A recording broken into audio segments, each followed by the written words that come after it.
Welcome to the untold tales of When Harry Met Sally, the quintessential romantic comedy that defined love stories for generations. Starring the charming duo of Billy Crystal and Meg Ryan, this film not only gifted us with unforgettable dialogue and scenes, but also a behind-the-scenes saga filled with what-ifs, surprises, and delightful trivia.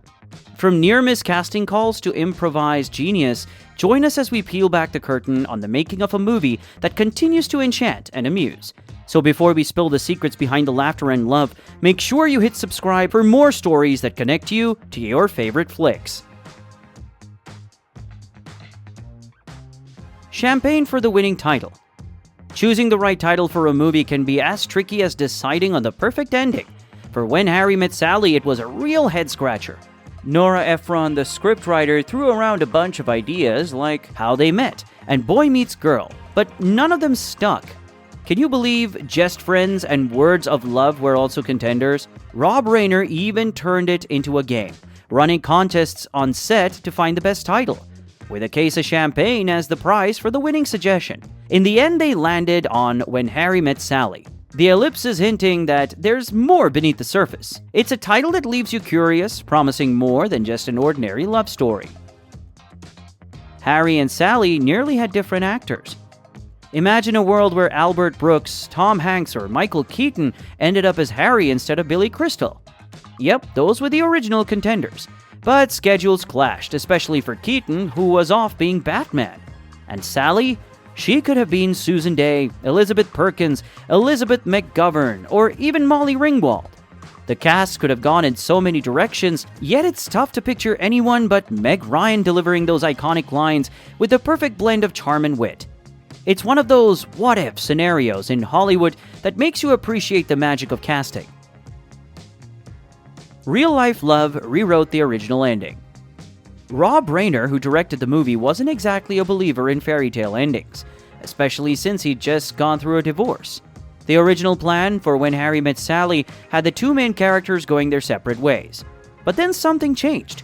Reiner met Michelle Singer, a photographer, and fell deeply in love. This personal love story softened his cynicism and inspired him to change the movie's ending, making sure Harry and Sally ended up together. With some clever new dialogue crafted by Reiner and Billy Crystal, the film got a much warmer finale. Infamous scene was filmed at a real restaurant. That scene where Meg Ryan demonstrates her, let's say, acting chops in the middle of lunch? Yeah, that happened at Katz's Delicatessen, a bona fide New York City institution since 1888. Katz's isn't just known for its cameo in When Harry Met Sally. It's also famed for its pastrami sandwiches, so good they basically got celebrity status. And here's a fun fact. Back in the day, Katz's had this catchy slogan for sending food parcels to soldiers. Send a salami to your boy in the army. Fast forward to your next visit, and you'll spot a sign marking the spot of that famous scene, playfully suggesting you try what she had. Just, maybe keep the dramatics to a minimum for the sake of fellow diners. I'll Have What She's Having contest. In a homage to one of the most unforgettable movie scenes ever, Katz's Delicatessen hosts the I'll Have What She's Having contest. It's exactly what it sounds like. Fans flock to the deli, channeling their inner Meg Ryan to see who can give the most convincing performance. Judged by the deli's own Jake Dell, the contest criteria? Pure enthusiasm and commitment, with hashtags like Katz's Deli, hashtag Fake It Like Meg, and hashtag When Harry Met Sally. Lighting up social media, it's a blend of nostalgia and new age fun. A family touch to a famous line. Did you know the hilarious I'll Have What She's Having line was actually Billy Crystal's idea? What makes it even more special is that the lady who nails this line in the diner scene is none other than director Rob Reiner's mom.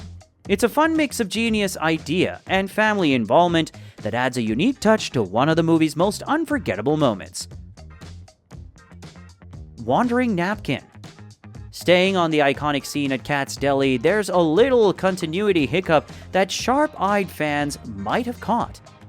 As Harry and Sally dive into their unforgettable diner dialogue, Harry's napkin takes on a life of its own. When the camera cuts to the side view showing them both, that napkin seems to play musical chairs.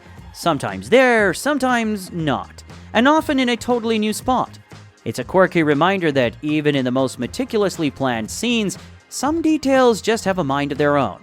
Next time you watch, see if you can spot the wandering napkin. The mysterious case of the window and the seeds.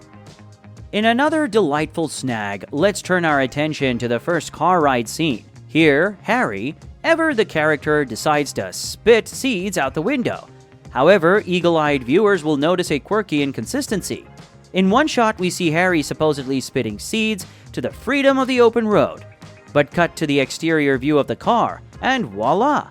The window is mysteriously back up, defying the laws of continuity and perhaps the seed's journey to liberty. It's one of those blink and you miss it moments that adds a layer of charm to the film. Vanishing Volkswagen. In the scene where Harry and Sally are leaving the diner, starting their road trip to New York, a blue Volkswagen pulls up next to them. As they talk outside their car, you can see the Volkswagen behind Sally in a couple of shots. But then suddenly in the last shot of hers, the car's gone. Poof, like magic.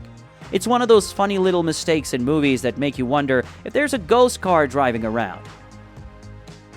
Time-traveling car. In the scene set on Lakeshore Drive, supposedly in the late 70s, there's a bit of a time travel mystery. Keep your eyes peeled for the cars zooming by, and you might spot a Ford Taurus among them. Here's the catch. The Ford Taurus didn't make its grand debut until the 1984 model year. It's a small but amusing anachronism, like a sneak peek into the future in the middle of a throwback setting. Improvisation magic in the museum. In the museum scene where Harry talks in a funny voice about pecan pie, Billy Crystal was just making things up on the spot. Meg Ryan couldn't help but laugh and even looked at the director, Rob Reiner, to check if she should keep going. They decided to keep this spontaneous moment in the movie. The epic four-way call challenge. Believe it or not, filming that funny four-way phone call scene was a huge task. Rob Reiner, the director, said it looks easy, but it was anything but. They had Harry, Sally, Marie, and Jess all talking on the phone, which sounds simple, right? Well, they had to use 3 cameras and 3 different sets all at the same time, making things super complicated. They even had a take ruined by a bird making noise, and another one that was perfect until Bruno Kirby messed up the last line. It took 61 tries to get it right. By the end, everyone was probably super tired, but happy they finally nailed the scene. It was adapted into a 2004 play. In 2004, when Harry Met Sally was turned into a play in London, 15 years after the movie, Luke Perry and Alison Hannigan played Harry and Sally at first. But the play didn't get great reviews. Some people even said it was boring compared to the movie. Later on, Michael Landis and Molly Ringwald took over the roles. It's interesting because Molly Ringwald was almost picked to be Sally in the movie. So she got to play Sally on stage instead. Now it's time to hear from you. Was there a When Harry Met Sally fun fact that caught you by surprise? Or do you have a behind-the-scenes story of your own to share? Drop your thoughts and stories in the comments below.